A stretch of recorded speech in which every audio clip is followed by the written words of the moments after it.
Chers amis et compatriotes, bienvenue sur ma chaîne. Pour ceux qui me connaissent, je suis Nico, fondateur du Jésuitisme, organisme privé et dont l'objectif est de favoriser la connaissance de la vie dans son intégralité. Mes chers amis et compatriotes, on se retrouve aujourd'hui pour traiter un nouveau thème qui nous concerne tous. Aussi différents sommes-nous, aussi bien sommes-nous égaux. Alors mes chers amis, nous allons enchaîner par ce nouveau thème, l'humanité, mais avant je souhaiterais vous donner mon avis concernant l'humanisme, pour la raison qu'il nous concerne tous, nous hommes. L'histoire de notre humanité nous suit tel un fardeau, et il est prescrit en nous, mais aussi autour de nous. Comme je l'ai dit souvent, nous sommes identiques mais différents dans notre identité. Ce thème sera assez court du fait des connaissances déjà acquises à travers notre propre récit. Qui de nous ne s'est jamais posé la question en ce qui nous concerne? Les femmes se demandent pourquoi une telle prédominance de la part des hommes, et les hommes se laissent submerger par leur ego. Évidemment, chers amis, ce sont des questions que nous nous posons régulièrement, et qui représentent généralement notre état émotif du quotidien. Sachez, chers amis, que l'homme noir n'est pas le premier homme. Logiquement, le premier homme devait être blanc. C'est logique. Et puis, si on tient compte, si vous voulez, de toutes les preuves que nous avons à notre compte, par exemple, nous savons que les yeux bleus représentent en fin de compte, si vous voulez, le fond de l'œil. Quoi qu'il en soit, nous traiterons ce sujet, bien évidemment, dans le thème des différents types d'hommes. Vous savez, chers amis, en ce moment même, les questions que les scientifiques se posent souvent, c'est d'où venons-nous? Sommes-nous uniques dans notre genre? Sommes-nous uniques dans notre espèce? Y a-t-il d'autres espèces dans le monde, ou plutôt dans l'univers? Voyez-vous, ce sont les questions qu'on se pose en ce moment même. Bien évidemment, la science avance, nous évoluons dans les recherches et tout ça, mais la vérité est encore assez ambiguë. Comme je l'ai dit, les organismes multicellulaires sont nos ancêtres. Je veux faire allusion à ceux qui vont se développer à partir d'argile, puis représenteront les espèces que nous sommes aujourd'hui. Et encore une fois, plus particulièrement, nous hommes, donc humains. Avant, j'aimerais dire qu'à titre personnel, le monde représente deux réalités. L'une est matérielle et nous offre une perception claire et précise du monde qui nous entoure, et de nos actions, etc.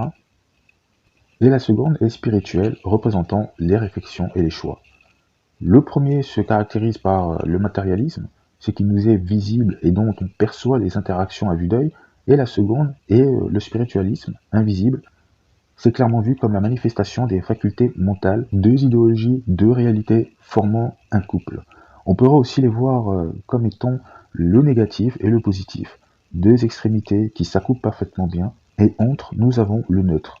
Entre le matérialisme et le spiritualisme, il y a l'individualisme. Entre le matériel et le spirituel, il y a la conscience quantique. Et entre la physique et l'âme, ou bien le physique et l'âme, il y a l'ego, la conscience. Dans notre quotidien, on a tendance à privilégier le matérialisme en raison de tout ce qui nous entoure et qu'on perçoit à vue d'œil et se définit comme notre environnement naturel. Nous agissons et nous jugeons en fonction de ce qu'on voit. En revanche, pour une personne née aveugle, elle n'aura d'autre choix que de se fier à ses sens. Et comme nous l'avons vu plus tôt, dès le moment où nous sommes privés d'une réalité représentant le matériel, nous nous trouvons dans une réalité qui privilège le spiritualisme, puisque l'esprit, le cerveau, se concentrera uniquement sur la partie qui implique les sens et pas la vue. Cependant, si nous étions en ce moment même dans un monde spirituel, invisible, ou bien non pigmenté, c'est-à-dire une réalité qui se distingue du monde matériel, nous aurions été aveuglés par ce qu'on voit et qui serait perçu comme incompréhensible. C'est le spiritualisme qui aurait été mis en avant. Vous savez, chers amis, en vérité, l'un ne va pas sans l'autre.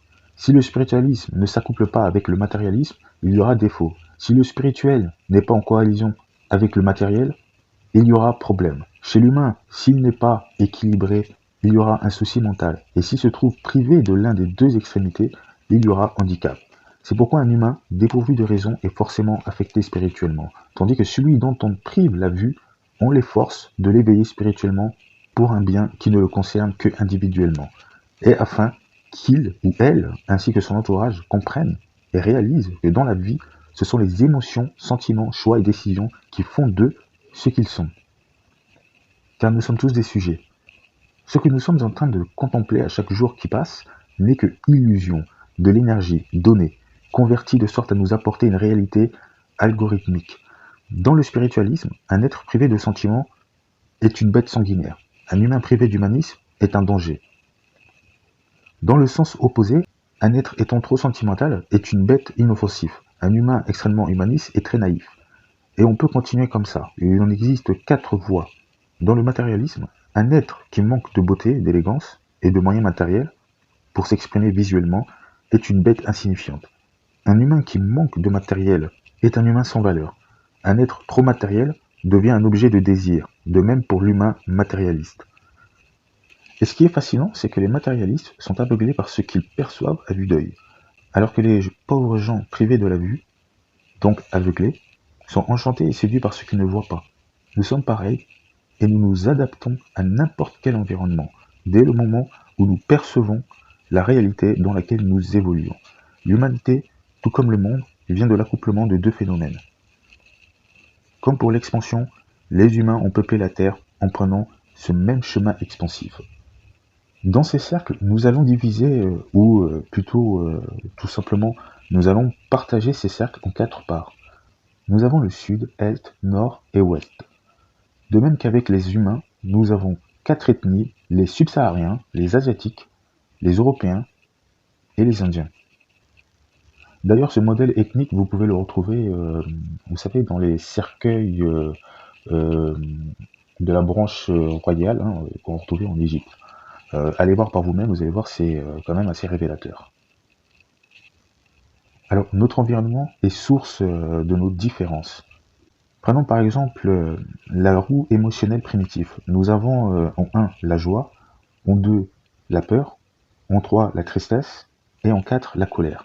Faites le lien. Notre environnement agit sur notre état d'esprit. Et bien sûr, effectivement, n'en faites pas une généralité. Connaissez-vous le récit apocalyptique au sujet des 4 cavaliers de l'Apocalypse? Alors faites le lien. Dans la vidéo du thème Le Monde, la partie 3, j'évoquais le fait qu'il y a eu 4 périodes de formation, où les organismes multicellulaires ont procréé des créatures plus ou moins semblables dans leur création et qui constituent plusieurs groupes caractérisés par leur appartenance génétique et physique, due aux différentes périodes pendant la formation de la Terre. Plus précisément, en fin de formation, au moment où elle ajustait son équilibre, voire peu après. Par exemple, au moment où la température était assez élevée sur Terre, des organismes multicellulaires se sont installés dans certains endroits et en s'adaptant à l'environnement et au climat, ils vont procréer des créatures capables de résister à de fortes chaleurs et qui se matérialisera à travers les traits physiques. Voilà où je veux en venir. Alors, chers amis, je voulais déjà vous en parler de sorte à ce qu'on puisse traiter les thèmes dans leur profondeur.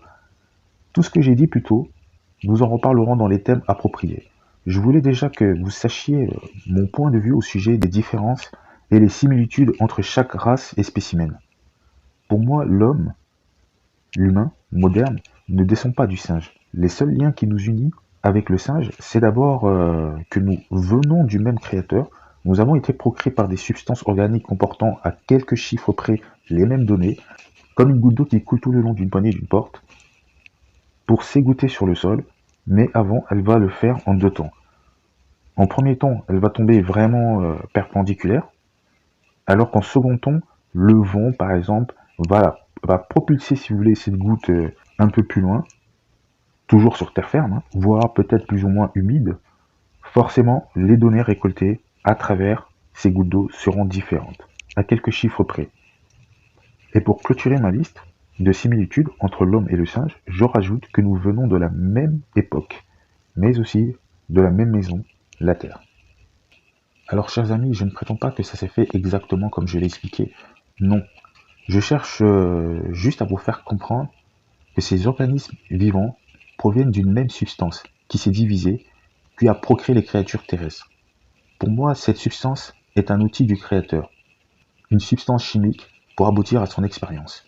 J'appuie sur un point important, la création de l'homme a été supervisée, d'où les avantages quand on compare au singe. Et puis franchement, le singe n'est pas le seul animal intelligent de la planète. Si le singe est venu au monde dû à un nouveau parcours évolutif, alors quoi dire du reste des animaux? Si nous prenons en compte que le concept évolutif chez l'animal se fait de la même manière que chaque spécimen, alors ça voudrait dire que tous les animaux terrestres auraient un cousin proche qui se trimballe quelque part dans le monde avec des véhicules volants très perfectionnés. Si ça a fonctionné pour le premier singe, ça aurait forcément dû fonctionner avec d'autres animaux. Ou encore, on pourrait croire que les dinos ont évolué comme ça a été le cas pour l'homme. Mes chers amis, ouvrez les yeux. Si vous aviez un lien parental avec un chimpanzé, on vous aurait déjà greffé des organes de singe. Enfin bref, je vous donne RDV pour la partie 1, l'humanité. Sur ce, paix et amour, et à très bientôt. Dernière chose, n'hésitez pas à donner votre point de vue dans l'espace commentaire. C'est aussi un moyen pour moi d'être soutenu. Et ça, peu importe si la critique est positive ou négative, votre point de vue me permettra de m'améliorer.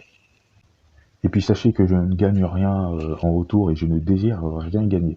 Donc je ne perçois pas quoi que ce soit, vous voyez. Vraiment, c'est un plaisir en fait d'enseigner et de partager avec des personnes qui pourraient me paraître étrangères, hein, même si nous partageons quelques points communs ou une idéologie commune. Sachez que c'est toujours un plaisir pour moi d'échanger avec de nouvelles personnes.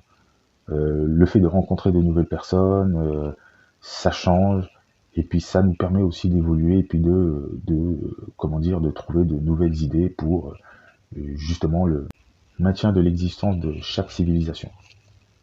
Donc j'ai vraiment ce besoin d'être soutenu par vous. Allez, je vous laisse, à très bientôt. Bye.